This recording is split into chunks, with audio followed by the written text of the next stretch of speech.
que se abrió precisamente hace 2 años, ¿no? Cuando tuvimos una presentación con Camilo de su libro anterior. Este libro es como una continuación y valga agradecer a Juan Carlos ese apoyo que ya se ha dicho. Han sido 2 años muy fructíferos, muy estimados, y ha convertido a Cervantes realmente en una plataforma de encuentro de América Latina y de España. Muchas gracias, Juan Carlos. Y bueno, a todos los amigos colombianos, decirles que estoy muy contento de estar acá.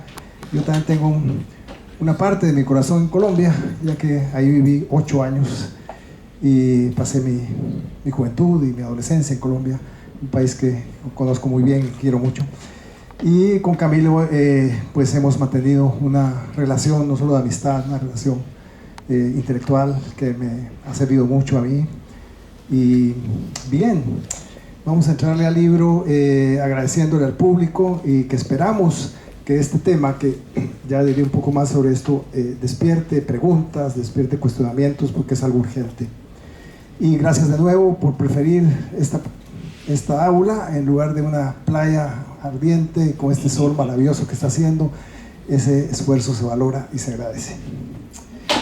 Bien, como decía el embajador, ética, razón y sufrimiento son 3 conceptos muy importantes, y en realidad yo los veo como un triángulo equilátero, ¿verdad?, que se complementan todos los lados, porque no hay ética sin razón, y el sufrimiento, entendámoslo, es precisamente cuando no hay ética o cuando no hay razón. Pero eso ya lo vamos a ver más adelante en una perspectiva, ¿no? No es un sufrimiento, digamos, adelantándome un poco, per se, porque hay que sufrir o porque duele, no. Ya lo vamos a ver más adelante, que se entiende en este maravilloso libro de Camilo, que es un complemento al anterior, y que yo veo, Camilo, que aquí has abandonado no el tema, pero sí la casuística, los casos. En el pasado libro había muchos capítulos sobre obras concretas, escritores concretos, artistas concretos, ¿no? Y aquí encontramos más bien un razonamiento en este triángulo de ética, razón y sufrimiento, en el cual realmente haces un tratamiento filosófico de gran nivel y pones en la mesa un tema actualísimo, ¿no? Le decía a Camilo antes, es muy fácil decir, a mí me gusta un libro, a mí no me gusta, me parece interesante. Yo creo que un autor no quiere oír esas cosas. ¿Cómo te pareció mi libro? Muy interesante. Es como decir que no lo leí, ¿verdad? Pero en este caso yo le diría a Camilo, no, el libro me creó disgustos. Tengo que ser franco, ¿no? ¿Pero por qué? ¿Qué tipo de disgustos? Es que estamos viviendo un mundo que precisamente desafía a la razón, que desafía la ética, y donde hay mucho sufrimiento. Entonces este libro a mí me ha venido a traer a colación ese mundo, y claro, cómo no despertar un poco y decir, sí, esto que está pasando es urgente, y esto me hace a mí más proclive a pensar en la conciencia que debe haber y que debe expandirse más, porque estas preguntas, yo espero que el público pueda también decir lo que piensa, nos están afectando diariamente en un mundo con guerras que las tenemos enfrente, no es necesario describirlas, un mundo con un recalentamiento mundial global que lo estamos viendo, ¿verdad? Un mundo donde la mayoría de la humanidad sigue padeciendo hambres, sigue padeciendo pobreza, migraciones forzadas, etc. No vamos a hacer inventario de todas esas calamidades. Entonces, al mismo tiempo, me causa otro disgusto ver que el estudio sistemático, académico de la ética está acabándose en todas partes. En muchas universidades, en muchas instituciones, lo que antes era una materia obligatoria, la ética, deontología le llaman, las están suprimiendo. Suprimen las filosofías en los bachilleratos, y lo que más necesitamos ahora es una reflexión filosófica, es una reflexión ética, es una reflexión moral, y sobre todo volver a la razón, a ese espíritu de la Ilustración que sea la razón la que guíe nuestros actos, porque no puede ser racional todo aquello que destruye y causa sufrimiento. No sé, Camilo, ¿cómo te parecen esas palabras de introducción? ¿Crees que no debía haber dicho que me causó ese disgusto? No, claro que sí, Jaime, me parece muy, muy oportuna tu observación. En efecto, siempre, bueno, desde la época de las experiencias estéticas del surrealismo, una obra de arte, en este caso un texto filosófico que provoca un shock, es garantía de que tiene calidad, ¿no? Un poco puedo interpretar tus palabras también en ese sentido, un poco en surrealista, ¿no? Pero puedo complementar un poco tu comentario en los siguientes términos. Aristóteles, en su famosa Ética para Nicómaco, estableció que el principio fundamental de la ética es la felicidad.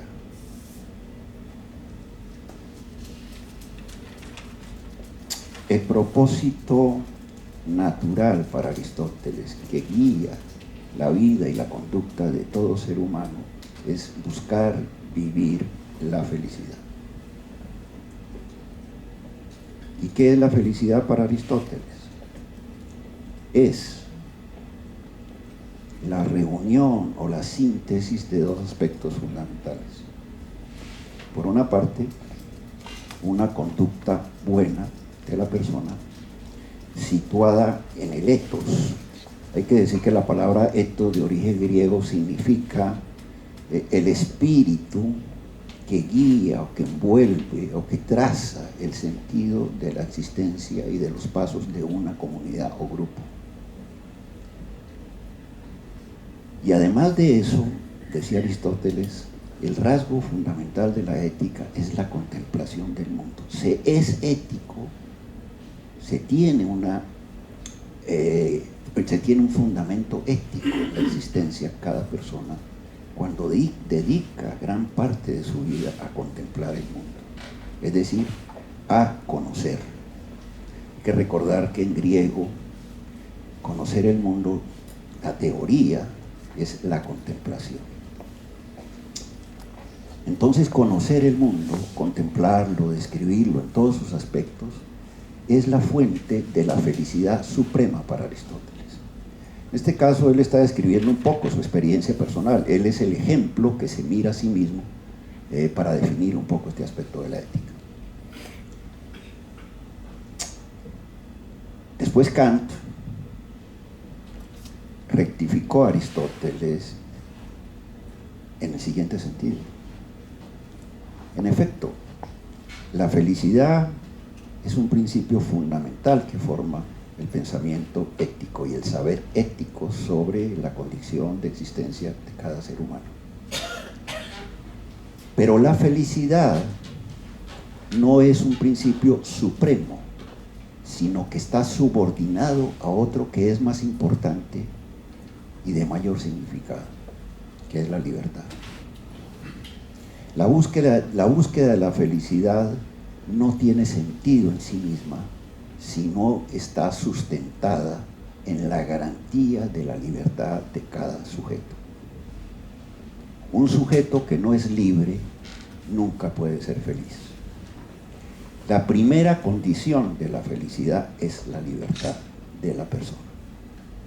Un esclavo no puede ser feliz. Así, por ejemplo, Sartre, tiempo después, dijera que el esclavo, a pesar de la esclavitud, puede ser libre en esas condiciones, pero nunca podrá ser plenamente feliz porque carece de la libertad natural que tiene como ser humano. Pero en los tiempos modernos, desde la obra de muchos pensadores, algunos de origen judío, como Cohen, en fin, pero especialmente a partir de la obra del gran filósofo francés llamado Emmanuel Levinas, se ha comprendido que la ética no trata solamente de las condiciones o premisas que tiene cada individuo por sí mismo para buscar la felicidad o para asegurar su libertad individual, sino que la ética está situada en el espacio social de la relación entre los sujetos o entre las personas. El mundo de la ética se edifica a partir de ese escenario, de ese lugar de la interacción o la relación activa entre los diferentes miembros de una sociedad, entre las diferentes personas que componen un grupo social.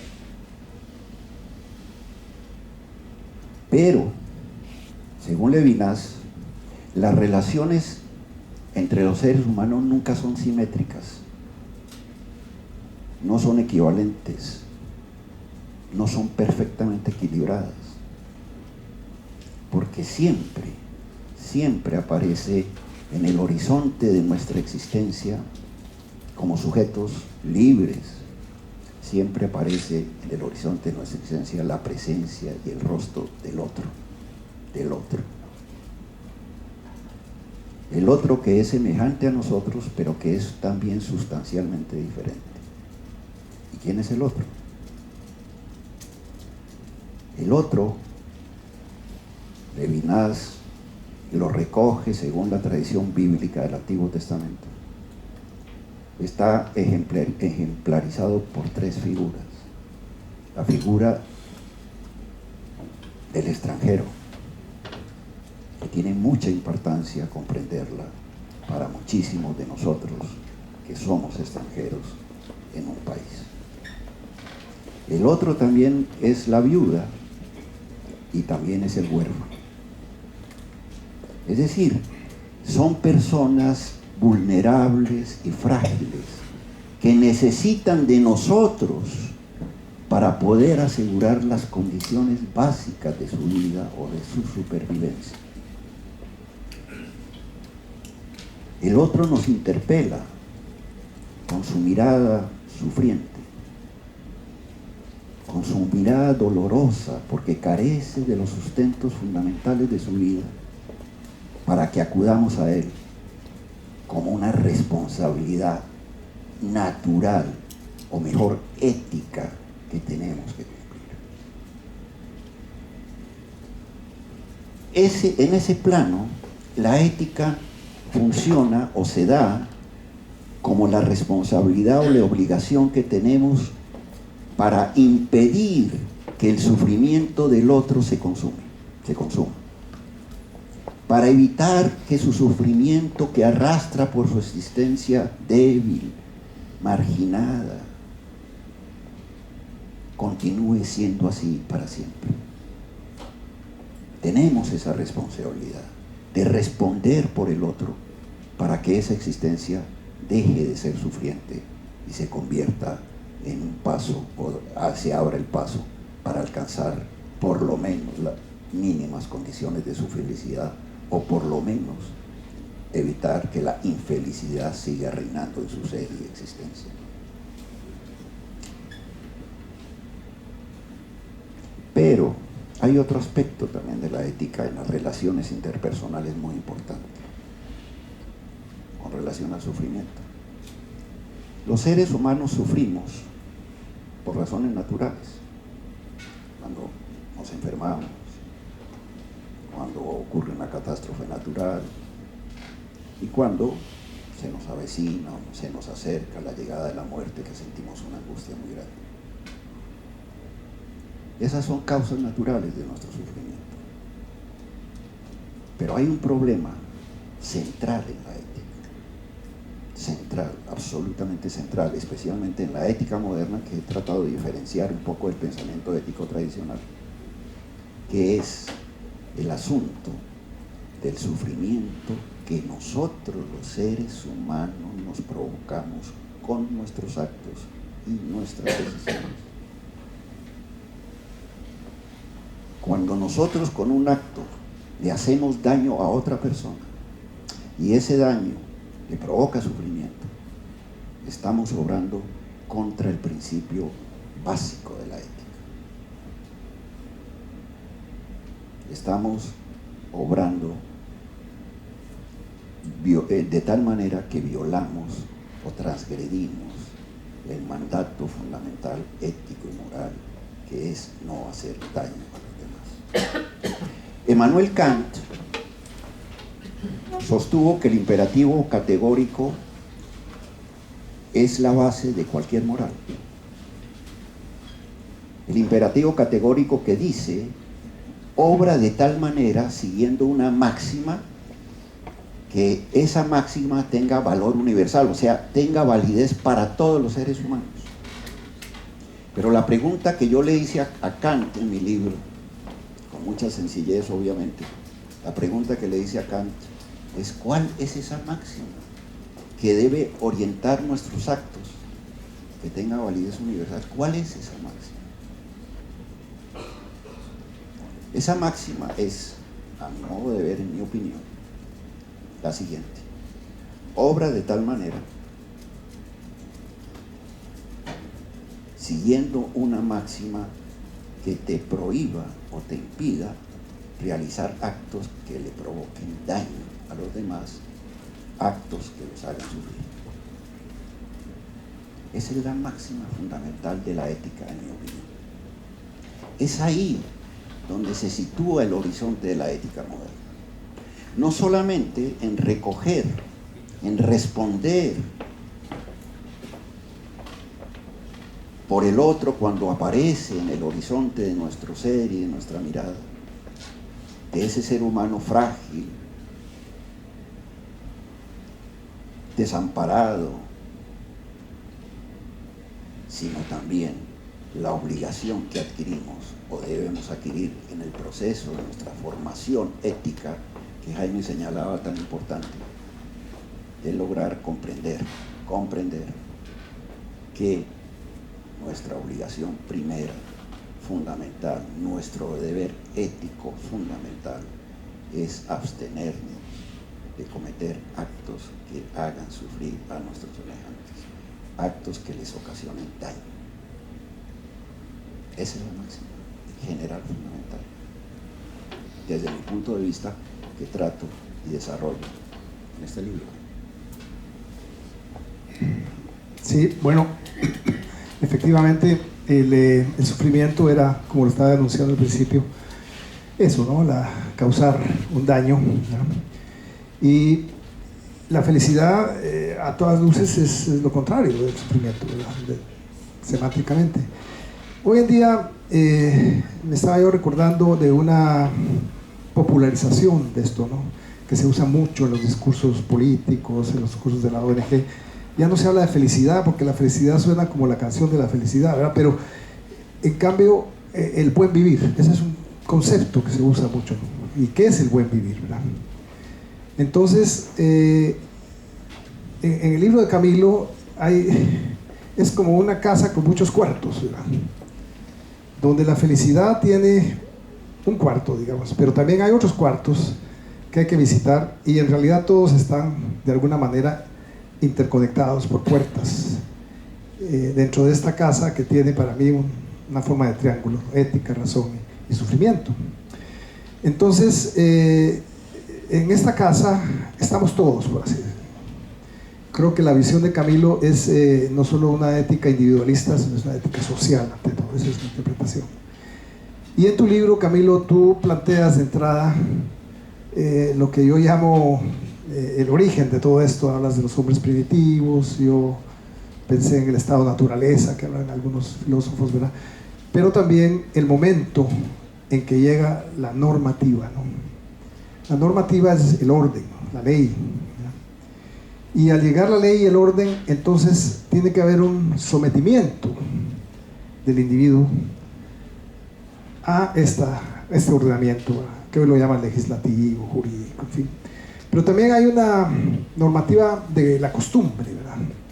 Que es lo aceptado. Bueno, hago este marco para decir que todo esto, digamos, tiene todo un desarrollo larguísimo. No vamos a entrar en la transformación del mono en hombre y todo eso, no.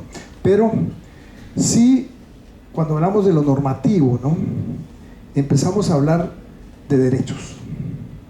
Esa es, digamos, la palabra clave, es la palabra que nos guía por todos estos cuartos, ¿no? Y mi pregunta es entonces, cuando en la Revolución Francesa Mi pregunta es inspirada por la Ilustración, sabemos, por lo tanto la razón.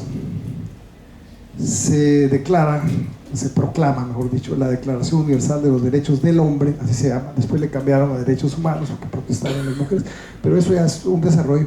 Entonces, en este triángulo, digamos, en esta construcción social donde se mueven todos los individuos que tienen que obedecer a un orden y unos que los cuestionan, y ya veremos eso más adelante, qué pasa con los que cuestionan, qué es lo cuestionable, qué es lo permitido, qué es no lo permitido. Pero en esa Declaración de los Derechos del Hombre ya inicial, ¿verdad? Como tú señalabas, lo primero que se proclama es la libertad. Lo segundo es la igualdad. Y después la fraternidad. Entonces, en ese momento, y estamos hablando del momento histórico de la Revolución Francesa, se construye una nueva forma de regir esta casa, ¿no? Que es la república, y la monarquía le cortan la cabeza, ¿no? Entonces, para acelerar mi pregunta, esta Declaración Original de los Derechos del Hombre se ha desarrollado hasta la Carta Universal de los Derechos Humanos, ¿verdad? Y el primer derecho, el más importante, es el derecho a la vida. Entonces, a mí me gustaría que desarrollaras un poco esta conexión entre derechos humanos y democracia representativa, como una condición sine qua non, una condición fundamental para poder realmente alcanzar ese buen vivir, evitar ese sufrimiento. No sé si me distraigo mucho, me disperso, ¿no? No, está bien, muy claro, perfecto. Bueno, lo primero que tengo que decir con respecto a este asunto es que la Declaración de los Derechos Humanos de 1948 para mí constituye el paradigma ético de la modernidad. Es decir, en el mundo moderno los legisladores, pensadores, comprendieron desde la Revolución Francesa, como tú lo señalas, que todos los seres humanos, independientemente de sus diferencias naturales, raciales, sociales, culturales, religiosas, etc., tienen derechos, son sujetos de derechos. Ese fue un paso trascendental que comenzó a dar precisamente la Constitución y la Declaración de los Derechos del Hombre y del Ciudadano en 1789, con todas las limitaciones que esa declaración tiene. Pero la Declaración de los Derechos Humanos, ¿sí?, es no solamente una complementación y desarrollo de esa primera declaración, sino que resume la comprensión moderna, el aprendizaje moderno de la humanidad en materia ética. Porque tengo que decir que así como en las ciencias naturales, en la técnica, las diferentes generaciones o los diferentes investigadores o las diferentes comunidades científicas aprenden unos de otros, la ciencia es un proceso infinito de aprendizaje.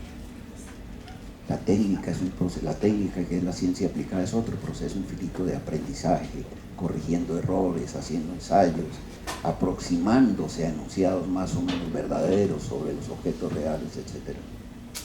En el plano moral y ético también hay aprendizajes. Y esa es una de las esperanzas de la humanidad. Porque los seres humanos podemos aprender los valores y las normas éticas universales. Y las aprendemos de hecho en la escuela, en la familia, en la interacción con otras personas. Aprender las normas éticas, aprender las normas morales. A nivel individual es un aspecto esencial para mejorar nuestra calidad de seres humanos. Porque somos valiosos, no solamente por nuestros talentos científicos o artísticos, por nuestras obras sociales o políticas, sino somos valiosos ante todo por nuestra calidad moral. El valor de nosotros como seres humanos nos lo da la calidad moral de nuestros actos. Pero en el mundo moderno se llegó a la gran comprensión universal de esa igualdad de todos los seres humanos. y que todos los seres humanos son sujetos a derechos. Aló, ¿se oye? Aló, ¿ya? Y que todos los seres humanos somos sujetos de derechos. Aparentemente sencilla esa frase, la repetimos o se repite infinidad de veces en el mundo, pero es un progreso, fue un aprendizaje enorme de la humanidad en los últimos 200 años. Hasta hace 200 años en la humanidad occidental todos los hombres no eran sujetos de derechos. Había esclavos que no tenían derechos, había siervos y campesinos que prácticamente tampoco los tenían. Es decir, había una exclusión social de personas ajenas a los derechos. Pero ¿cuáles son los derechos que garantizan o tienen un contenido ético? El primero, como se dice, el derecho a la vida. Es el derecho supremo. Por lo tanto, si se reconoce que el ser humano, por ser humano, tiene derecho a vivir, todos los demás seres humanos tienen la obligación de respetar ese derecho. Y las instituciones del Estado también. El derecho segundo, el derecho a la libertad natural.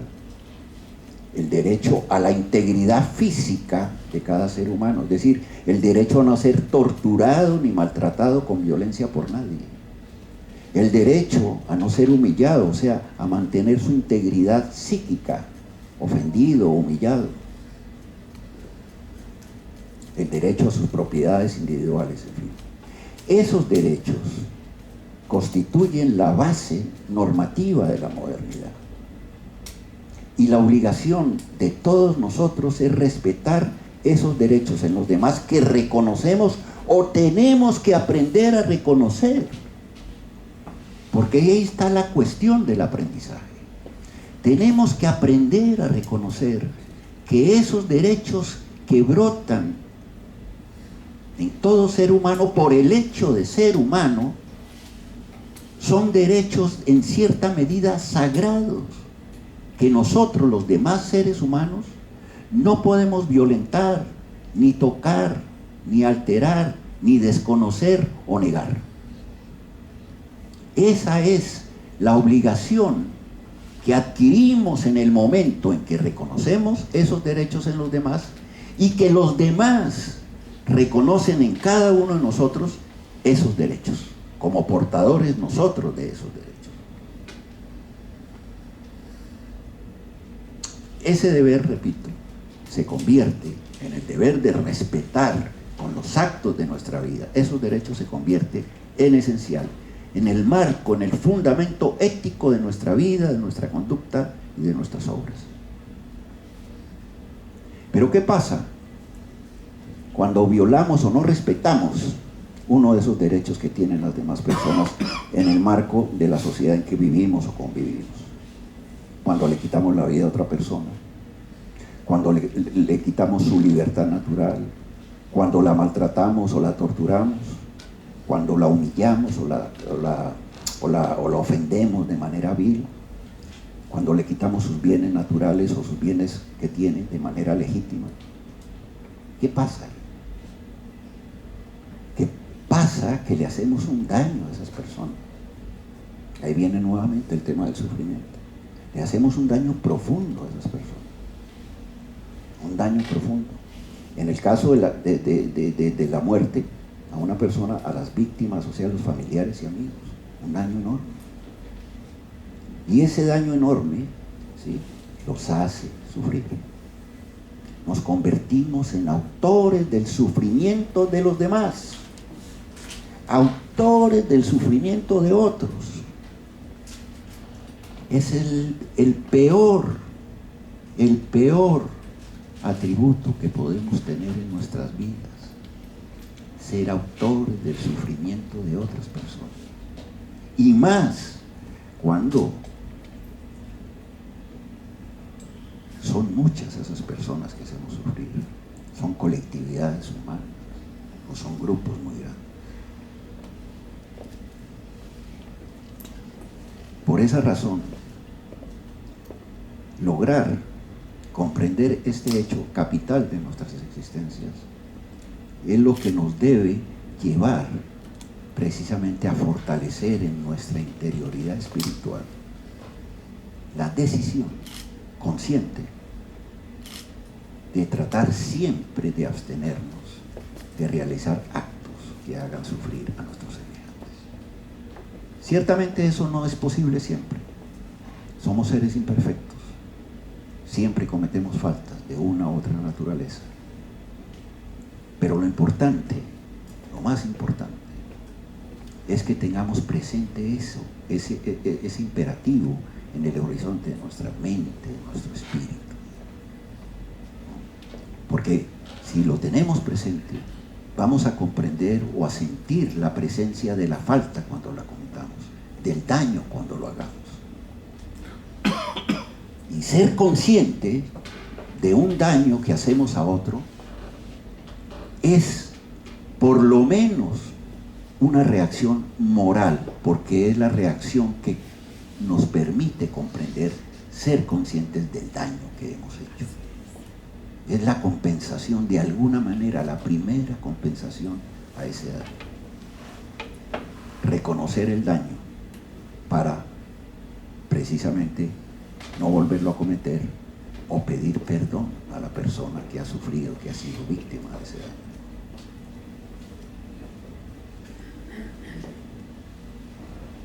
Entonces, en ese sentido creo yo que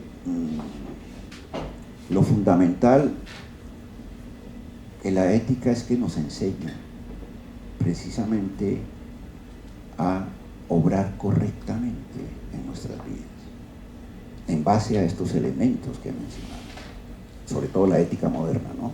Fundada en la Declaración de los Principios de los Derechos Humanos. Y ese obrar correctamente, algunos dicen que es buen vivir. A mí no me gusta mucho ni me interesa mucho esa expresión. Obrar correctamente puede ser que no nos traiga beneficios económicos, puede ser que no nos traiga réditos políticos, pero nos trae la posibilidad de convivir en armonía con nuestros semejantes y sobre todo nos trae la posibilidad de vivir en paz y en armonía con nosotros mismos. Y esa es la garantía, a mi modo de ver, en definitiva, de la felicidad de cada ser humano. Sentir o aprender o lograr que en el curso de su vida no ha sido o ha tratado de no ser el autor del sufrimiento de otras personas.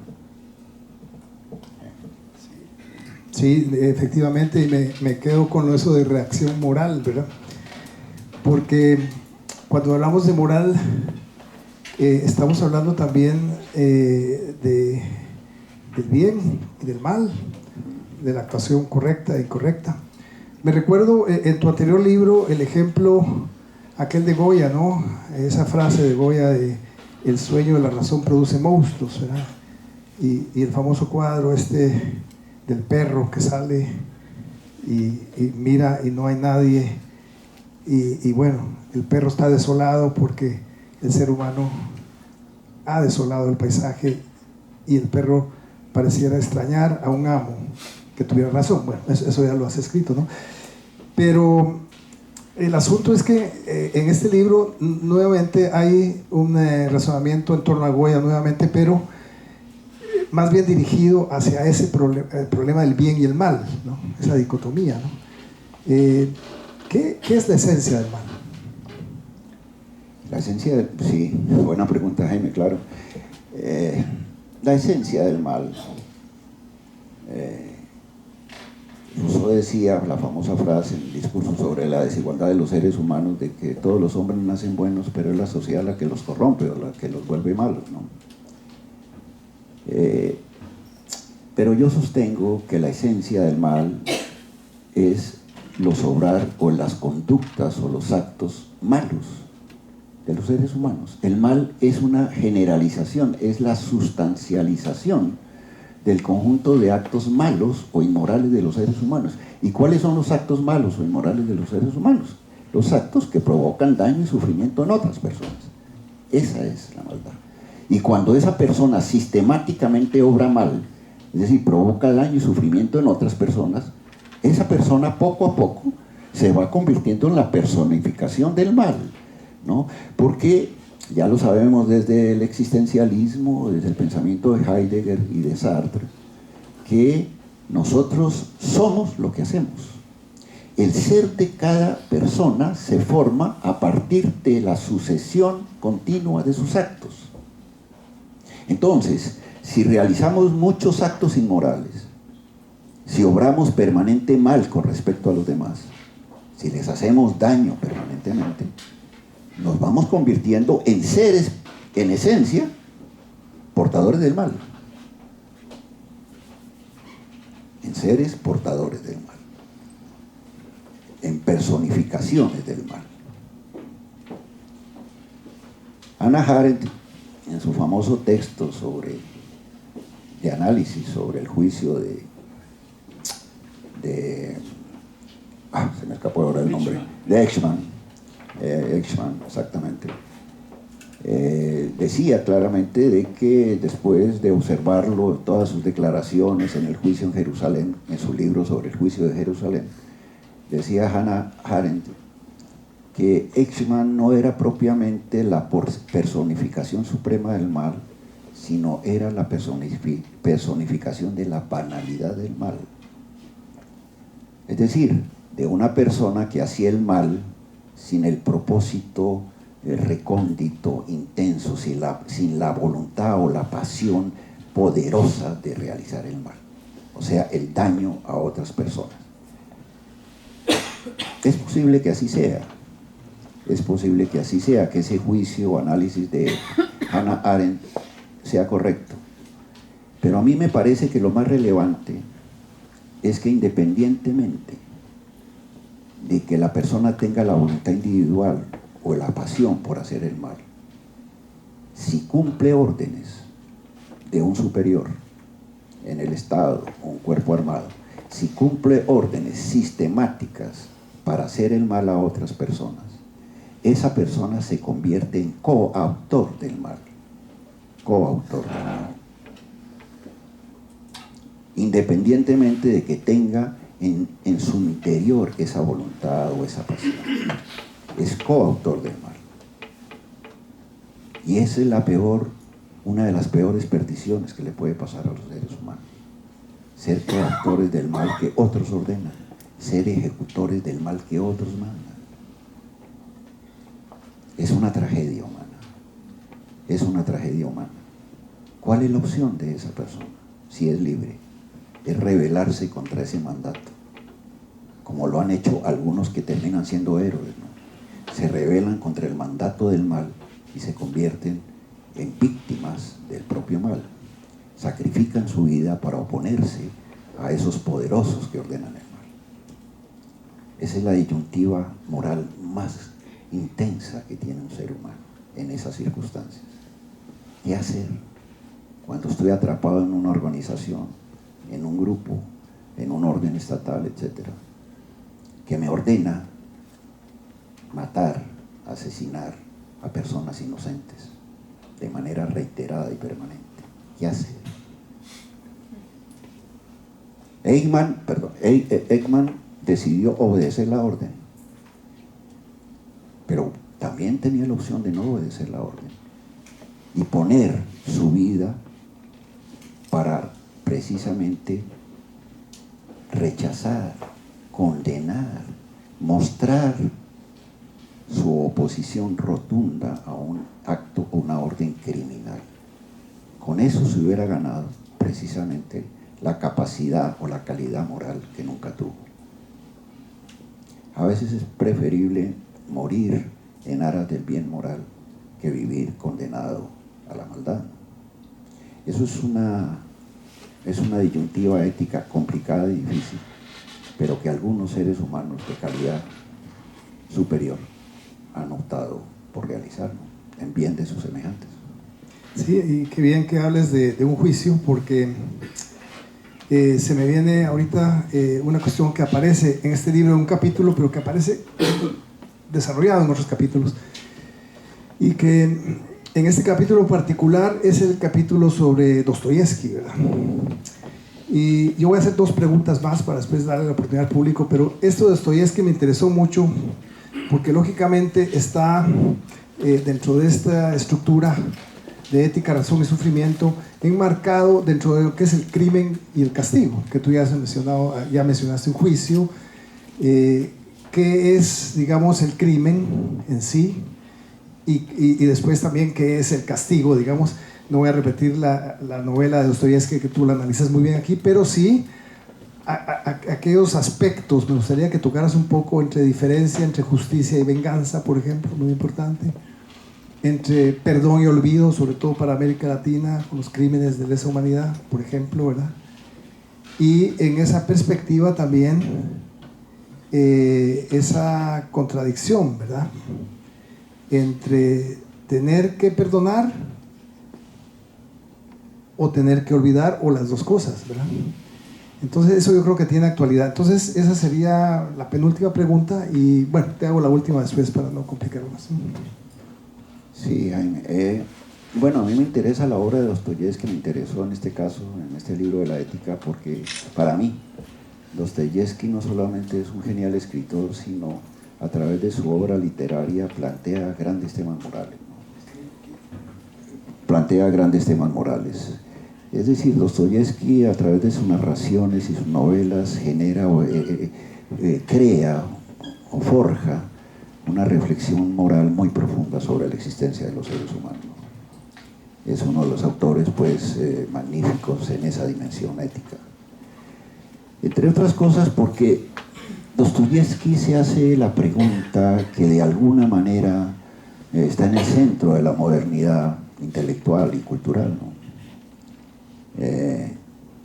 Si Dios no existiera, todo estaría permitido, dice Iván Karamazov en su novela, ¿no? Todo estaría permitido. Claro, Dostoyevski era un hombre creyente, era miembro de la religión cristiana ortodoxa rusa, y él creía, o estaba convencido, que la garantía suprema del obrar moral correcto de los seres humanos era la existencia de un ser supremo, Dios. Y si Dios no existe, como se comenzó a pensar a partir de la Ilustración, la crítica, las imágenes religiosas del mundo, Dostoyevski se rebela contra ese fenómeno de la avanzada de la Ilustración europea. Si Dios no existiera, todo estaría permitido, por lo tanto desaparecerían los mandatos y normas morales esenciales.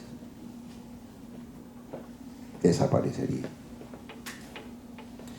Pero lo que pasa por alto Dostoyevski ahí es que los mandatos morales esenciales ya no dependen de la voluntad de Dios en la modernidad, sino dependen de la voluntad consciente y racional de los seres humanos. Voluntad consciente y racional que nace del hecho de reconocernos a todos como sujetos de derecho, como ya dije. Entonces, en ese sentido, Dostoyevski plantea de manera radical una crítica contra la posibilidad de vivir o de crear o de formar un universo ético-moral al margen de Dios, pero como una posibilidad imposible. Pero al mismo tiempo pone en evidencia con ese postulado que la modernidad se funda precisamente sobre eso que llamó Nietzsche, la muerte de Dios. Es decir, que los fundamentos éticos modernos ya no están sustentados sobre la presencia de un Dios que los da y los establece, sino sobre la autonomía de los sujetos humanos que han apartado a Dios del escenario de su vida social y cultural. Porque la muerte de Dios no quiere decir que Dios haya muerto físicamente, sino que los seres humanos lo han apartado, lo han retirado del escenario político, legislativo, cultural y hasta moral de sus existencias. Quiero aprovechar aquí para hacer una pequeña digresión sobre la moral religiosa del amor. He tenido algunas conversaciones sobre ese tema en el sentido del legado del fundador de la religión cristiana, de Jesús, ¿no? Del amor universal. Los seres humanos tienen el deber imperativo de amarse unos a otros tal como Dios los ama, ¿no? Ese es el legado moral de Jesús. Pero en los tiempos modernos se ha comprendido, a partir de estos fenómenos que estoy analizando, que el poder del amor es limitado. No tenemos el deber moral obligatorio de amar a todos nuestros semejantes. Eso no es un deber moral. Pero sí, en cambio, tenemos el deber moral irrestricto, incondicional, de respetar la vida, la libertad, la integridad física y psicológica de los demás. El respeto por esos elementos es superior al deber del amor, porque el deber del amor, repito, no es universal. No tenemos la capacidad de amar a todos. Es imposible. A todos los seres humanos que encontramos en el curso de nuestra existencia. Pero sí tenemos la obligación moral de respetar sus integridades, su libertad y su vida, etc. Entonces, esta moral religiosa que trata de mantener en vivo Dostoyevski, finalmente él mismo la pone en tela de juicio en su obra Crimen y Castigo. Y ahí viene la complejidad de la obra de Dostoyevski. Ahí viene, digamos, el carácter multifacético de su obra. Porque ahí su personaje principal, como ustedes saben, mata a la usurera, ¿no? La mata. Es decir, viola una orden moral, una norma moral fundamental, que hemos dicho, la vida de otra persona. Pero el acto de matar o de contravenir esa orden moral de respetar la vida de otra persona conduce a ese personaje a sentirse culpable. Y ahí Dostoyevski psicológicamente capta la reacción normal de un ser humano normal cuando comete una falta normal, una falta moral, la de sentirse culpable. Al ser autor de una falta moral, me siento culpable. ¿Por qué? Porque le he hecho daño a esa persona. Culpable de hacer daño. Y cuando ese sentimiento de culpa aparece en el ser, se abre la posibilidad, como decía antes, de que se repare algo a sí mismo, de que reconozca que cometió una falta moral, de que lo acepte ante sí y ante los demás, de que fue un acto incorrecto, indebido, fue una falta moral. Y por lo tanto, en ese momento del reconocimiento, se abre la posibilidad del perdón, de la víctima de ese acto inmoral. Pero la posibilidad del perdón siempre es opcional. La víctima no tiene la obligación estrictamente moral de perdonar al victimario. Claro, si el victimario le pide sinceramente perdón y la víctima no lo perdona, ahí, que es una opción libre que tiene, ahí la víctima pierde automáticamente valor moral. Se rebaja su estatura moral. Porque toda víctima, también lo expongo en el libro, por el hecho de ser víctima, le brota naturalmente un valor moral determinado. Todas las víctimas tienen valor moral por el hecho simple de ser víctimas. Pero si una víctima no acepta la petición de perdón del victimario, que se la hace con sinceridad y arrepentimiento, esa víctima que tiene valor moral lo pierde. Y en cambio, o al contrario, cuando la víctima acepta esa petición de perdón, otorga el perdón, su valor moral se acrecienta. Se acrecienta. Bueno, eso te puedo decir sobre eso. Bueno, había pensado hacerte una pregunta más, pero la voy a guardar y más bien le daría la posibilidad al público ahora. Estos son temas realmente tratados de una manera muy pedagógica en tu libro, lo repito, lo recomiendo, y que son temas que yo considero muy actuales, ¿verdad? Porque Basta con hojear un periódico, para los que todavía leen periódicos de papel, y ver las noticias, ¿verdad? Ahí estamos viendo crímenes, estamos viendo violaciones de los derechos humanos, estamos viendo el problema del medio ambiente, estamos viendo el problema de sufrimiento y por lo tanto la falta de razón y la falta de ética, ¿no? Entonces yo me aboco al público, si tienen alguna inquietud, que pregunten aquí, aprovechen que está Camilo para poder responder y para tener tal vez una discusión, un diálogo, ¿no? Mi nombre es Pamela y quiero preguntarle a Camilo, y antes de eso darle las gracias también a Juan Carlos y al embajador de Colombia, y decirle que con los años he ido aprendiendo a conocer gente de Colombia que son muy ambiciosos y que han hecho su país, Colombia, de una forma muy nivel internacional. Mi pregunta para Camilo es, ¿cómo ves en términos modernos en relación a la felicidad?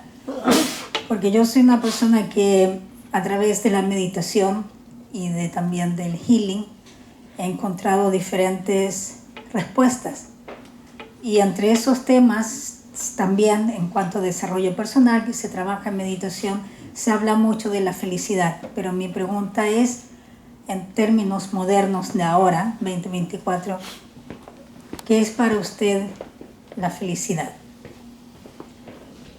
Bueno, como dije al comienzo, la felicidad en los tiempos modernos ha dejado de ser un asunto de la ética.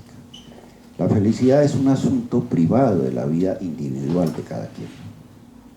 La búsqueda de la felicidad es un asunto de cada persona. Es una búsqueda libre que debe tener, o quiere tener, para lograrla y por lo tanto tener una existencia armónica y en paz consigo mismo, ¿no? Pero repito, no es un asunto ya pertinente de la ética. Es un asunto individual, hay muchos consejos, hay muchas recomendaciones, hay muchas formas que se aconsejan en libros de cómo alcanzar la felicidad, de prácticas y de técnicas que se usan para alcanzar la felicidad, en fin, hay mucha literatura en esa materia, ¿no? Pero repito, eso es totalmente ajeno a la ética, ¿ya? Porque la ética trata de la interacción social entre las personas, y en el sentido de que, repito, tenemos la obligación de respetar, hemos adquirido esa obligación gracias al aprendizaje de la ética moderna, la obligación de respetar la vida, la libertad, etcétera, etcétera, las cosas que he mencionado de los demás. Entonces es ahí donde se sitúa la ética en el mundo social, en la interacción social de nosotros como personas. Pero como repito, la felicidad es un asunto puramente individual de cada quien. Entonces está al margen de la ética. Bueno, yo pienso que este es un tema fundamental en el cual yo creo que todos tenemos que meditar y desarrollar. Porque fíjate, con el desarrollo del ser humano, el desarrollo de todos los seres vivientes, el que debería sentir culpa y pensar en la ética, ¿no? ¿Qué es lo que tenemos que hacer? Es porque sentimos culpa. La culpa es muy importante. Es la culpa de hacernos cargo de que los otros seres humanos no sufran, de que los animales no sufran y de que podamos mantener este planeta, ¿no? De que podamos mantener la Tierra. O sea, lo que yo siempre he pensado, yo llegué por la política acá y he pensado mucho en la ideología, en la ética y la ideología, el exceso de ideología, cómo nos lleva a veces a hacer sufrir a los demás, o la falta de ideología y la falta de ética también nos hace hacer sufrir a los demás, y cómo el ser humano tiene que tener policía, tiene que tener ejército, porque si no se sale de eso y hacemos sufrir a los demás, ¿no?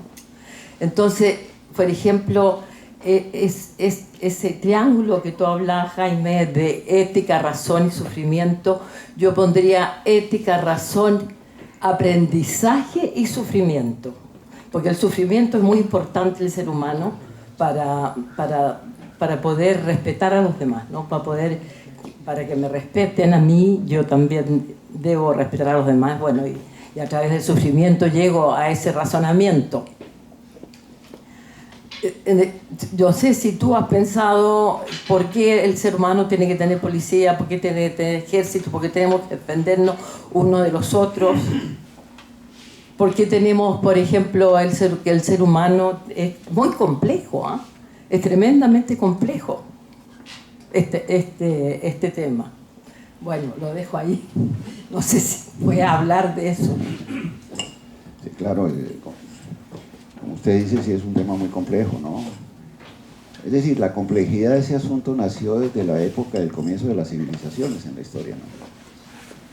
Realmente la formación de los estados, comienzo de las civilizaciones más o menos hace 10.000 años, significó un avance, un progreso de la humanidad, pero también significó la conformación de grandes problemas sistémicos en la existencia humana. El comienzo de organizar aparatos militares, de organizar ejércitos, de organizar una administración compleja, racional, para controlar los recursos naturales y la producción, etcétera, etcétera. Pero también dio inicio a lo que ha sido una de las fuentes más graves del mal en la historia, o sea, de las guerras, que son para mí los símbolos del mayor mal que han provocado y perpetrado los seres humanos a lo largo de la historia, ¿no? Las guerras. Y es la voluntad o el deseo de quienes formaron esos estados, que tienen el poder de las armas, etcétera, de apoderarse de otros territorios, de otras tierras, de extender sus dominios territoriales. Y esa ha sido la causa fundamental de las guerras, el inicio de la barbarie humana. Walter Benjamin decía en sus tesis sobre la historia, de manera muy lúcida, que todo documento de la civilización es al mismo tiempo un documento de la barbarie. Y efectivamente, la formación de las civilizaciones humanas está acompañada de la barbarie, de actos sistemáticos permanentes a lo largo del tiempo de barbarie, es decir, de guerras con ejércitos sobre poblaciones indefensas o sobre otros ejércitos que provocan miles y miles de muertos. Guerras que se hacen fundamentalmente por lograr apoderarse de recursos naturales o de territorios que poseen esos recursos naturales, ¿no? Esa ha sido más o menos la historia de la gran mayoría de las guerras en la historia humana. Entonces, todavía estamos en esa situación. Seguimos todavía en esa situación, inclusive en Europa. Cuando se pensaba ingenuamente, hasta hace no mucho tiempo, de que Europa definitivamente, después de las experiencias catastróficas de 2 guerras mundiales que dejaron más de 100 millones de muertos, había aprendido, ¿no? a nunca más volver a vivir y desatar y provocar una guerra en este territorio. Y estamos cada vez más cerca, ¿no?, de una nueva guerra entre Europa, la OTAN y Rusia. En caso de que eso ocurriera, sería una catástrofe enorme para Europa, pues para Rusia también, pero sería una catástrofe, un acto de barbarie más. Por eso yo siempre he pensado, un poco haciéndole un guiño al pensamiento anarquista y marxista original, de que uno de los portadores del mal supremo a lo largo de la historia son los estados. Claro, los estados democráticos modernos de alguna manera han contenido ese poder de hacer daño, de hacer el mal, lo han contenido. Ellos mismos se han autolimitado, los legisladores de los estados democráticos modernos de derecho se han limitado en la posibilidad de hacer daño a la sociedad, ¿no? Se han limitado, han excluido una serie de derechos, entre comillas, que antes tenían. Por ejemplo, el derecho a la muerte, a matar. Se han excluido, lo han eliminado de las legislaciones, del poder o la potestad del Estado. Es decir, ha habido un avance indudable en esa materia, ¿no? Pero, sin embargo, conservan las armas. Y las armas no solamente sirven para defender un territorio, la soberanía de un país, sino también eventualmente para agredir a otro país y hacer un daño enorme a la población. Entonces, en los estados, a pesar de los avances democráticos que preguntaba Jaime, a pesar de la delimitación o limitación de sus funciones y atributos, que es muy importante, que son muy importantes, siempre contienen el potencial de hacer daño, porque tienen en sus manos la fuerza de las armas, ¿no? El poder de las armas destructivas. El sueño utópico de la humanidad, que Kant lo planteó en su famoso texto sobre la paz, es no solamente formar una convención de todos los estados mundiales, un tratado de paz entre todos los estados mundiales, sino sería el sueño fundamental utópico de que todos los estados se desarmaran, ¿no? Y si todos los estados se llegaran a desarmar en esa utopía, en ese escenario utópico, pues ninguno podría ser enemigo de los otros, ninguno podría hacerse daño, ninguno podría agredirse, ¿no? Esa sería una comprensión sencilla pero profunda de las relaciones universales entre todos los seres humanos y todos los pueblos. Pero bueno, eso es una utopía que muestra precisamente que es en las armas, en el control de las armas, en la posesión de las armas y en la posibilidad de usar las armas, entonces, donde se encuentra uno de los males mayores que ha creado el ser humano a lo largo de la historia. Por eso Rousseau, muy consciente de eso, pensaba que el hombre primitivo era bueno, porque carecía de Estado, ¿no? Carecía de Estado. Puede que eso también sea un poco una ilusión de Rousseau, pero el hecho de carecer de Estado, es decir, de carecer de poder armado, poderoso, era un factor muy importante para precisamente garantizar una relativa convivencia pacífica entre los pueblos, en el pensamiento rousseauiano. ¿Sí?